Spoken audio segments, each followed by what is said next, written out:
This all started a couple of years ago, when I was around 7 years old. As a young girl, I'd had a nightmare in which I developed my fear for clowns. It was this one dream that started it all. I was in a room with butter yellow walls and a big window. I was young, and there were toys, lots of them. Toys like dolls, cars, building blocks, and a few music boxes. However, my attention was focused on this one small jack-in-the-box in the far left corner. I remember I went up to go and get it, and sat back down. I played around with the pedal on the side, winding up the box. I was expecting to hear some nice music, but it was some off-key sound. It sounded like screeching. I didn't really mind at that age, but as soon as the box opened, a clown jumped out and the room went dark. Then a deep, raspy voice said, "You made a mistake. Now I'll come for you." After that, I woke up. I was sweating. My heart was pounding. I was young and crying at what I did. My parents were sound asleep. I guess they didn't hear me. I don't know what happened at that point, but I reckon I just passed out again. A couple days ago, I got a random notification on my phone. When I clicked on it, it took me to an Instagram account. It was a random request. I clicked on view profile, but it was private. I saw he had about 280 followers, but only followed one. It was me. So I added it back, just to see what it was. There was only one post, and it was the suit of a costume. The costume of a clown. I looked away immediately, and then I got a text. It was the same account. I clicked on it and the person said, "Finally I found you." At that point I was terrified. I've never talked to a clown, or anyone who owns a clown costume. I replied back with, "I think you have the wrong person." And that's when he said my name, and asked if it was me. Still scared, I looked at it but texted no. He sent that smirk emoji, and began talking about how he remembered that I unleashed him from a prison. Confused, I asked how.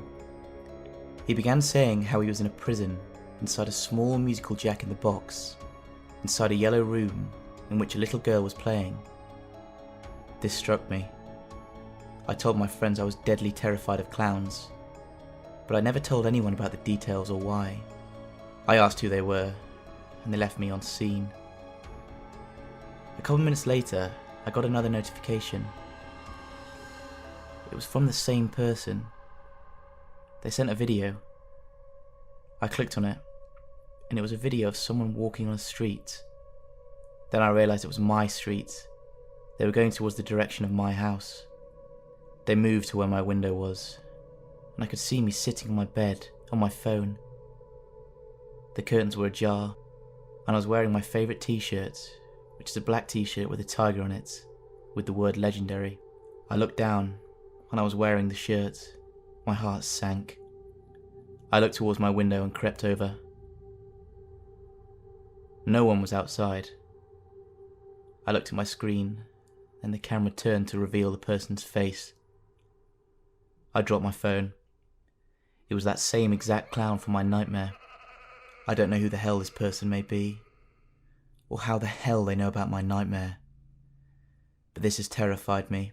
I told my parents about it, but all they said was that since Halloween was near, it was a prankster or something. After that, I got another text. This time it read 10:31:20, 12 AM. I don't know what this means, but I guess I have to wait till next Halloween.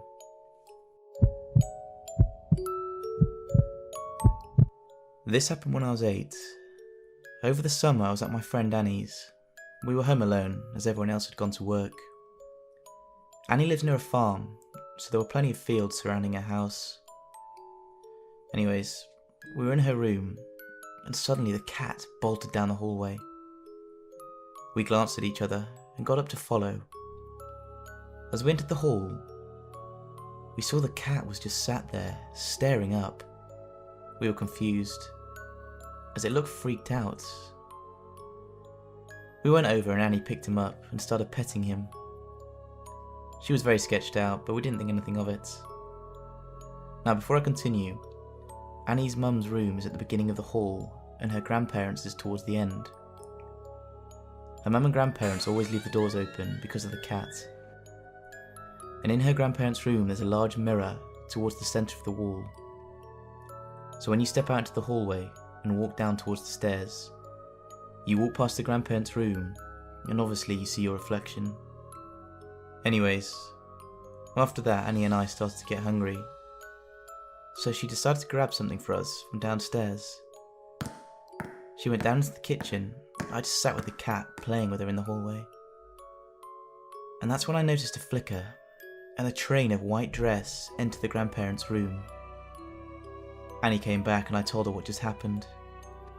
We got up and slowly walked down the hall towards the grandparents' room. As we got there, I immediately noticed something in the mirror. It wasn't just us, but we saw a tall woman in a bridal gown, with no eyes, but just a wide smile. Her head was tilted, and in the mirror she was stood right behind us. She let out the most bone-chilling scream. Needless to say, we didn't stick around. We ran as fast as we could down to the basement to hide. We did a quick check to see if anyone had broken in. However, nothing was out of place. No windows were broken, no door handles were damaged. However, as we were about to open the garage door, we froze as we heard heels coming down the stairs, accompanied by small giggles. We got into the garage and opened the shutter door and bolted for our lives. We stayed outside until someone came home, and it felt like hours. Eventually, Annie's mum arrived, and we didn't even give her a chance to get out of the car, as we began to bombard her with what happened. She was freaked out a bit, but didn't seem surprised, to which we were puzzled. She said a similar woman had always bothered her when she was about our age. As she told us the story, we had to rush inside, as the rain began to pelt down. Anyway, the night after that was just as terrifying. I'd woken up in the middle of the night. Annie was still fast asleep, but it was around 4 in the morning and I had to pee badly. So I got up and went. I shut the door like any normal person would and did my business. As I was finishing, I heard scratching outside the door. I immediately just thought it was Annie's cat. Apparently they were mental in the night. As I went to grab some toilet paper, I saw a human eye under the doorway peeking in at me. Needless to say, I screamed and cried. Annie's mum came rushing in and I told her what had happened. She thought it'd be best if Annie and I slept with her for the night. I'd been friends with Annie since kindergarten, and she'd never mentioned anything about the paranormal, or that she'd ever experienced stuff like this before. After that night, nothing ever happened again. I visited Annie since, but nothing. It's almost as if that woman never existed. Annie and I never talk about it, but when someone brings up the paranormal, we just sit in silence. We're both 21 now, but this will forever send shivers down my spine.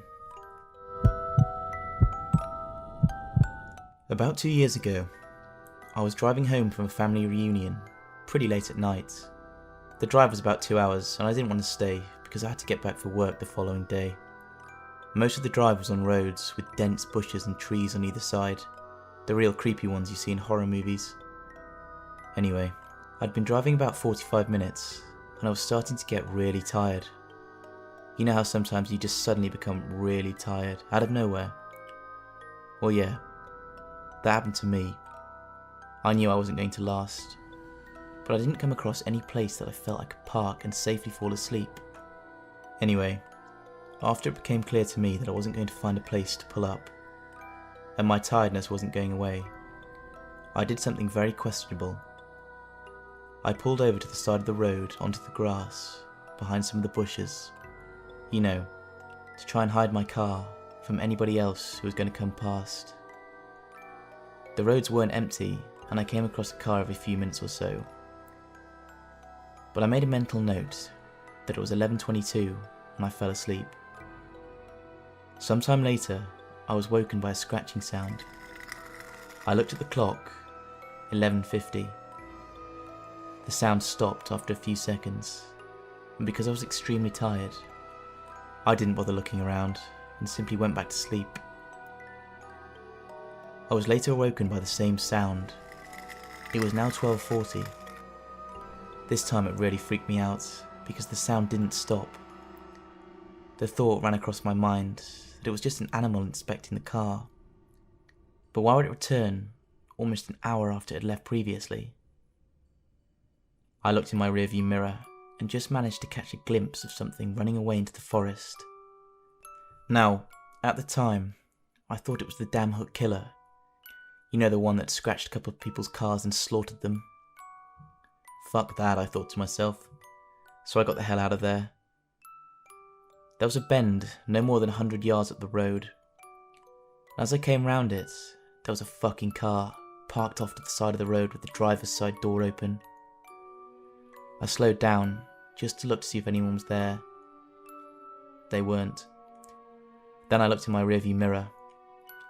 I didn't see anything, and all of a sudden, this guy comes sprinting around the corner. He starts screaming at me, shouting stuff like, hey you, get the fuck out your car, now! Fuck that. I floored it the fuck out of there and sped off. That wasn't until I heard a gunshot crack into the night. I never saw that guy again. However, the moral of the story is, don't fucking sleep on the side of the road in a deserted area.